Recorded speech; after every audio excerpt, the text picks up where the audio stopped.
Hello दोस्तों, हाय। कैसे आप लोग? आप सभी को एस के यादव सर के क्लास में स्वागत है। जैसा कि हम लोग केमिस्ट्री की सिलसिला अभी जारी किए हुए हैं और उन केमिस्ट्री में हम लोग बेसिक बातों की जानकारी ले रहे हैं, जिसमें खासकर सबसे पहले हम लोग 5 से 6 पार्ट वीडियो बनाए हैं आपके लिए। हाइड्रोजन से लेकर के आपको मरकरी, सीसा, इन सभी एलिमेंट के बारे में, हीलियम, नाइट्रोजन, जो भी आपका एलिमेंट लगभग लगभग आपके केमिस्ट्री में ज़्यादा यूज में आते हैं, उनका परमाणु संख्या, द्रव्यमान संख्या, संकेत, नाम, उनसे रिलेटेड छोटे छोटे जी के, ये सभी बात की जानकारी आपको छोटे छोटे वीडियो में बना करके हम प्लेलिस्ट में डाल दिए हैं। जा करके वहाँ से बेसिक जानकारी लीजिए। आज भी ये भी आपका ऊपर में लिखा है हेडिंग ना, परमाणु संरचना बोले तो एटॉमिक स्ट्रक्चर। ये एटॉमिक स्ट्रक्चर में आपको डीपली अभी नहीं ले जा रहे हैं। इन एटॉमिक स्ट्रक्चर तो मैं ऐसे ही नाम दे दिया। इनमें जो छोटी छोटी बेसिक बात है वो बात आपको हम सिखा रहे हैं। जैसे कि हम एक उदाहरण आपको दिए हुए भी थे कि गणित सीखने के लिए जैसे कि आप 1 to 100 सीखना होता है, 2 कान से 20 कान तक का पहाड़ा। अभी के ज़माने में तो 30 कान तक सीखना है नहीं। फिर उसके बाद आपको जोड़ सिखाना होता है, घटा माने बोर्ड मास सिखाना होता है। ऐसे ही केमिस्ट्री का समझिए ये बोर्ड मास ही कहा जाए। समझ गए ना? एलिमेंट का जानकारी ले लिए तो उस एलिमेंट में क्या क्या कण हैं, इन सब के बारे में जानकारी लेना आपको इस पार्ट में देखने को मिलेगा। तो आप सीधा रिलेशन समझिए ना। गणित सीखने के लिए जोड़ चाहिए ही चाहिए, घटाव, गुणा, भाग, लघुत्तम, महत्तम, ये सब चाहिए ना। ये बेसिक अगर आपको नहीं पता है, फिर अलजेब्रा बोले तो बीजगणित। वैसे ही केमिस्ट्री में भी छोटे छोटे टॉपिक बना हुए हैं, उन टॉपिक की बेसिक जानकारी आपको होनी चाहिए। अगर आप इनसे आप नाभिज्ञ हैं, जानकारी आपको नहीं है, तो शायद केमिस्ट्री पढ़ने में शायद क्या कंफर्म 100% कहा जाए, मज़ा भी नहीं आएगा आपको, समझने में भी नहीं आनंद आएगा, और किसी को समझाने में भी मज़ा नहीं आएगा। अगर मैं डायरेक्ट चैप्टर चालू कर दूँ तो मुझे समझाने में ये रहेगा, लेकिन अब तो मेरे पास एक शब्द रहेगा ना कि हाँ जाके देखिए ये वाला पार्ट में मैं ऐसे बता दूँ, थोड़ा सा उसको देख लीजिए तो फिर यहाँ समझ में आएगा। तो बिना समय गंवाए हम लोग शुरुआत करते हैं आज की फिर बेसिक एटॉमिक स्ट्रक्चर की। ये अपना चैप्टर नहीं है, हम बेसिक जानकारी दे रहे हैं इसमें, ठीक है। सबसे पहले है परमाणु संरचना यानी एटॉमिक स्ट्रक्चर। आपसे पूछा जाता है कभी कभी कि सबसे पहले परमाणु के बारे में अगर कोई जानकारी दिया था। भारत तो सदियों से समझिए विद्वान रहा, खासकर वैज्ञानिक दृष्टि से भी भारत बहुत अग्रणी है। लेकिन क्या किया जाए, यहाँ की जो सिद्धांत थे, इन सिद्धांत की पॉपुलैरिटी उतनी नहीं हो पा रही थी, जिस वजह से कट कॉपी पेस्ट कहा जाए ना, मतलब कॉपी कर ले जाता है बाहरी के माने विदेश के विद्वान द्वारा। तो मूल रूप से है सृजन अपने इंडिया से, लेकिन वो लोग आपको क्या करते हैं ना, उनका यूज में ले लेते हैं। एक्चुअली वहाँ की गवर्नमेंट, वहाँ की विधि व्यवस्था, वहाँ का जो सीखने की मतलब लेबोरेटरी कहा जाए, वो सब वहाँ ज़्यादा सुविधा है। अपने यहाँ थोड़ा सा इन चीज़ों का बड़ी अभाव है। सॉरी, सरकार अगर आपको देते भी है तो उनको सही से यूटिलाइज नहीं हो पा रहा है धरातल स्तर पर। तो इन सब वजह से ना मतलब थोड़ा सा पीछे है, लेकिन इसको सुधार करना पड़ेगा। हम आपको सुधरेंगे, अपने आप को सुधरेंगे तभी सब सुधरेंगे। तो प्रयास होना चाहिए कि थोड़ा सा इन पर ध्यान दें। खैर ये सामान्य बात पर बल नहीं देंगे। तो भारतीय विद्वान सबसे पहले परमाणु के बारे में जानकारी दिया था, और वो भारतीय विद्वान है कणाद ऋषि। इनको याद रखिएगा, परीक्षा में ये कणाद ऋषि पूछ लिया जाता है, इसलिए यहाँ पे मैंने अंडरलाइन लगा दिया। जहाँ पे हमारा मार्कर जाए वो आपके लिए इम्पोर्टेंट होगा, आपकी परीक्षा के लिए इम्पोर्टेंट होगा कि सबसे पहले परमाणु के बारे में जानकारी भारत के ऐसा कौन सा विद्वान है दिए थे, वो था आपका कणाद ऋषि। वहीं दूसरा टॉपिक आपको यहीं पर देखने को मिलेगा कि परमाणु संरचना का अगर विस्तार से कोई जानकारी दिया था बढ़िया से, तो उसका नाम था जॉन डाल्टन। हालांकि यहाँ पे आपको लिख भी दिए होंगे कहीं पे, ये देखिए है ना, ये जॉन डाल्टन साहब ने दिया था। और इन्होंने ही एक वर्ड दिया एटम। परीक्षा में, कंपटीशन के परीक्षा में ऐसा शब्द कई बार मतलब ऐसा प्रश्न आ जाता है कि एटम शब्द किसने दिया। देखिए शब्द बड़ी छोटा है एटम, आपको लगता होगा कि बड़ी आसानी से सर बता दिए हैं, बट आप जब कि परीक्षा में जब ये प्रश्न आता है ना और ये 4 ऑप्शन आ जाए ना, वहाँ पे एकदम दिमाग संट हो जाता है, काम ही नहीं करता है। डाल्टन मारे कि क्या मारे, भाई साहब जिसको याद है तो उसके लिए तो हलवा लगेगा। लेकिन जब एग्ज़ाम में बैठिएगा और ऐसे आसान प्रश्न अगर आपसे छूट जाता है ना, तो वहाँ पे पता चलता है छोटे छोटे शब्द और छोटे छोटे क्वेश्चन का क्या कीमत है, और एक क्वेश्चन पे कितने बच्चे आगे भाग जाते हैं। इसलिए याद रखिएगा, एटम शब्द किसने दिया, तो जॉन डाल्टन साहब ने दिया। और उन्होंने कहा था कि परमाणु विभाज्य है, परमाणु अविभाज्य है, परमाणु को नहीं तोड़ा जा सकता है। परमाणु अविभाज्य, ध्यान रखिएगा, परमाणु को कभी तोड़ा ही नहीं जा सकता है। लेकिन आधुनिक तौर पर जो विद्वान सब आए थे, उन्होंने जॉन डाल्टन के सिद्धांत को काट दिया। कहा कि डाल्टन साहब जो सिद्धांत दिए थे कि परमाणु को तोड़ा नहीं जा सकता, ये बात गलत है। परमाणु को हम तोड़ सकते हैं, और किस किस कण में तोड़ सकते हैं इनको नाम सुन लीजिएगा। परमाणु को हम इलेक्ट्रॉन के रूप में तोड़ सकते हैं, प्रोटॉन में, न्यूट्रॉन में, पॉजिट्रॉन में, न्यूट्रिनो में, ये सब याद रखना पड़ेगा। किसने खोज किया हम सब आपको बताएंगे। मेसॉन, पाइमेसॉन इत्यादि रूप में परमाणु को क्या हो सकता है, तोड़ा जा सकता है। और परमाणु के नाभिक में न्यूट्रॉन और प्रोटॉन रहता है। सर ये परमाणु की नाभिक क्या है, जैसे कि मान लीजिए ऐसा है ना, परमाणु बीच वाले पार्ट में क्या होता है आपका, प्रोटॉन और न्यूट्रॉन रहता है, और कात का जो पार्ट होती है इसको हम लोग कक्षा कहते हैं। और इसी कक्षा में इलेक्ट्रॉन क्या होता है आपको, इसी कक्षा में इलेक्ट्रॉन आपको चक्कर लगाते रहते हैं। आपके मन में प्रश्न होगा सर इस कक्षा में दुइयों का काहे लिखे, इसमें ज़्यादा काहे लिख रहे हैं, सब बेसिक बात आपको आगे बताएंगे। बहरहाल छोटी छोटी बात लेकर के चलिए अभी, कि परमाणु के नाभिक में क्या रहता है, न्यूट्रॉन और प्रोटॉन। ये भी ऑब्जेक्टिव है, क्वेश्चन पूछ लिया जाता है परमाणु के नाभिक में कौन सा कण रहता है, तो कौन सा कण रहता है, न्यूट्रॉन और प्रोटॉन। परमाणु के कक्ष पर या परिपथ पर कौन सा कण चक्कर लगाते हैं, तो उसका नाम हो जाएगा इलेक्ट्रॉन। इन तीनों का खोज किसने किया वो हम बताएंगे अभी लिख करके, ठीक है। उसके बाद आपसे क्वेश्चन कभी कभी पूछ लिया जाता है कि मौलिक कण क्या है। मौलिक कण क्या है, वैसा कण जिसका निर्माण किसी अन्य कण की सहायता से नहीं हुआ हो उसे मौलिक कण कहते हैं। जैसे देखिए आप फिजिक्स में पहला चैप्टर में पढ़िएगा, मतलब बेसिक जानकारी में, तो उसमें होता है ना कि व्युत्पन्न मात्रक एक होता है आधारी मात्रक, या मूल मात्रक कहा जाए, मूल मात्रक। तो मूल मात्रक किसी दूसरे मात्रक की सहायता से नहीं आता है ना। किलोग्राम है तो किलोग्राम है, किसी की हेल्प नहीं लेगा वो। पदार्थ का मोल है तो मोल ही रहेगा, एम्पियर है तो एम्पियर रहेगा, ज्योति तीव्रता का कैंडेला है तो कैंडेला ही रहेगा। ऐसे ही केमिस्ट्री में भी electron, proton, neutron, positron, meson, ये सब जो है ना, ये आपको मूल मौलिक कण में आता है। हाँ, इस मौलिक कण को हम दो भाग में बांट के अध्ययन कर सकते हैं। आपसे प्रश्न में पूछा भी जाता है कि मौलिक कण में कौन कौन भाग है। ये भाग ज़्यादातर नहीं पूछेगा, बट ये जरूर पूछेगा उस भाग के अंतर्गत कौन कौन आता है। अर्थात मौलिक कण को हम दो आधार पर बांट के अध्ययन करते हैं। एक है आपका अस्थायी है और एक है आपका अस्थायी। पूछा जाएगा कि अस्थायी में कौन कौन आता है, इलेक्ट्रॉन, प्रोटॉन और न्यूट्रॉन। ये फिक्स है, आपके एटम में, आपके परमाणु में रहेगा ही रहेगा। लेकिन अस्थायी में आता है मेसॉन, पॉजिट्रॉन, न्यूट्रॉन, न्यूट्रिनो। इसको न्यूट्रॉन नहीं कहेगा, न्यूट्रिनो है। ये तीनों अस्थायी है, कभी कभी आएगा भी परमाणु के अंदर और कभी कभी नहीं भी आएगा, इसलिए इसको अनफिक्स कहा जाए, फिक्स नहीं है ये। और परमाणु अपना कैसा होता है परीक्षा में पूछ लिया जाता है, त्रिभुजाकार होता है कि गोलाकार होता है कि आयताकार होता है। तो ये भी थोड़ा सा ऑब्जेक्टिव याद रखिएगा कि परमाणु क्या होता है आपका, गोलाकार होता है, और इस गोलाकार पथ पर इलेक्ट्रॉन क्या करते हैं, चक्कर लगाते हैं। उम्मीद है कि आप इसको अच्छे से समझे होंगे। इसका स्क्रीनशॉट ले लीजिए। और कुछ बातें जो आपको हम लिख के बता देते हैं, क्योंकि अपना राइटिंग थोड़ा समझते हैं, घर भरे अभी धीरे धीरे प्रैक्टिस कर रहे हैं ना, तो लिख कर लाते हैं ना, तो थोड़ा आपको समझाने में हमको सुविधा भी होता है और राइटिंग भी आपको अच्छा लगता होगा।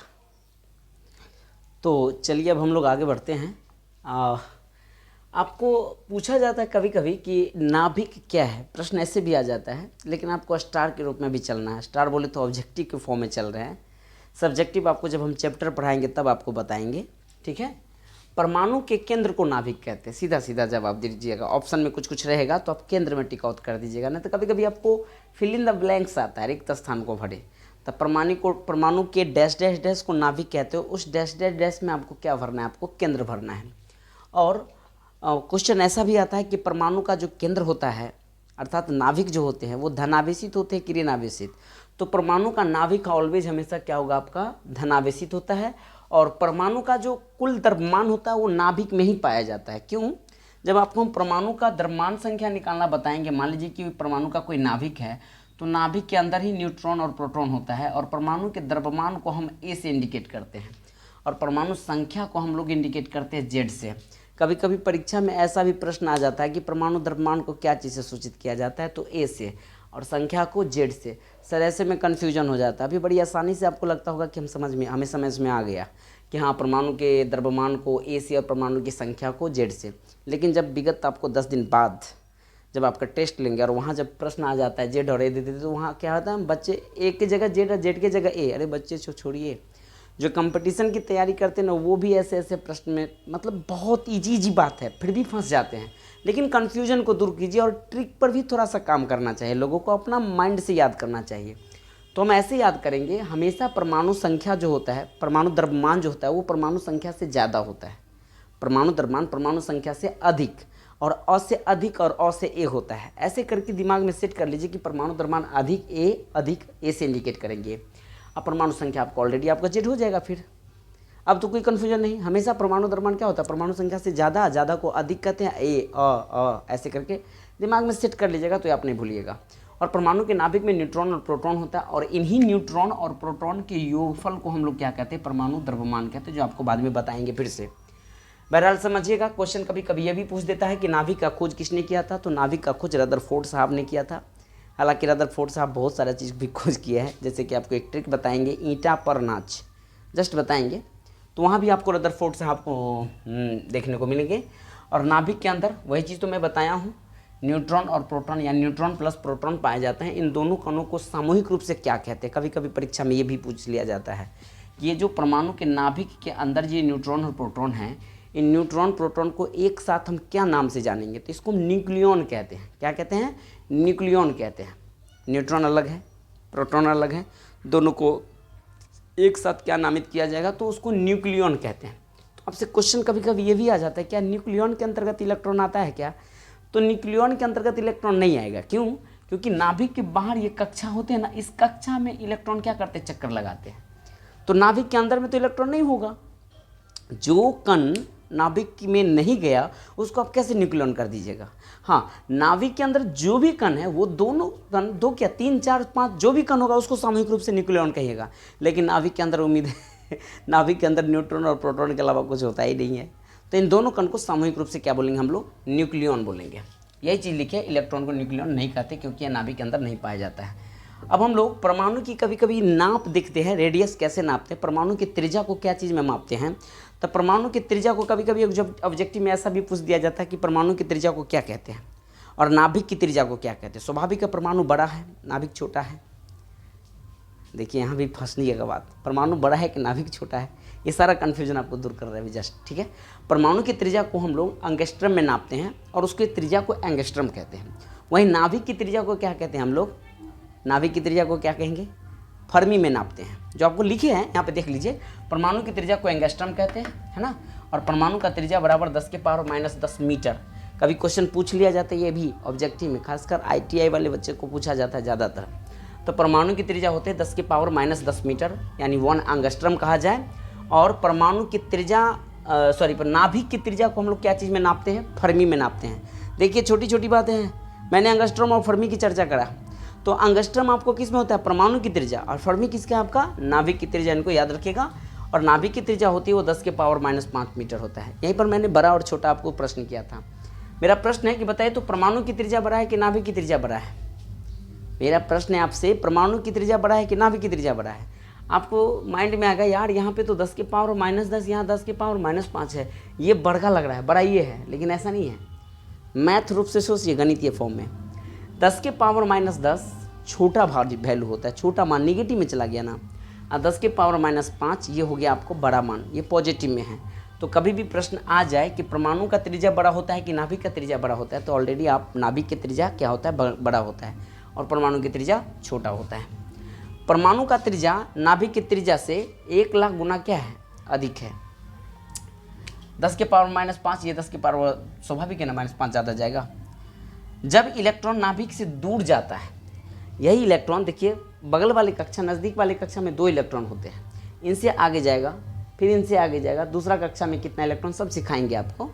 तो जैसे जैसे इलेक्ट्रॉन नाभिक से दूर जाता है तो उनको बाहर से कुछ ना कुछ एनर्जी मिल जाता है, तो उसकी ऊर्जा में क्या होती है, बढ़ोतरी होती है। कभी कभी क्वेश्चन ये भी पूछ लिया जाता है कि नाभिक से दूर जाने पर इलेक्ट्रॉन की ऊर्जा में क्या प्रभाव पड़ता है, तो उसका एनर्जी क्या होता है, ऑलरेडी ऑटोमेटिक बढ़ जाता है। परमाणु के जब इलेक्ट्रॉन नाभिक से दूर वाली कक्षा में जाता है, अर्थात निम्न कक्षा से वो उच्च कक्षा में जाता है, तो वह बाहरी स्रोत से एनर्जी ग्रहण कर लेता है, अर्थात उसकी ऊर्जा बढ़ जाती है। लेकिन जब वही इलेक्ट्रॉन नाभिक के दूर वाली कक्षा से नाभिक के नज़दीक वाली कक्षा में आता है ना, तो वह ऊर्जा का उत्सर्जन करता है, अर्थात उसका ऊर्जा क्या हो जाता है, घट जाता है। आपको बेसिक रूप से ये याद रखना है कि नाभिक से दूर जाने पर ऊर्जा इंक्रीज करेगा, और दूर से नज़दीक आने पर ऊर्जा क्या होगा आपका, उसमें डिक्रीज होता है।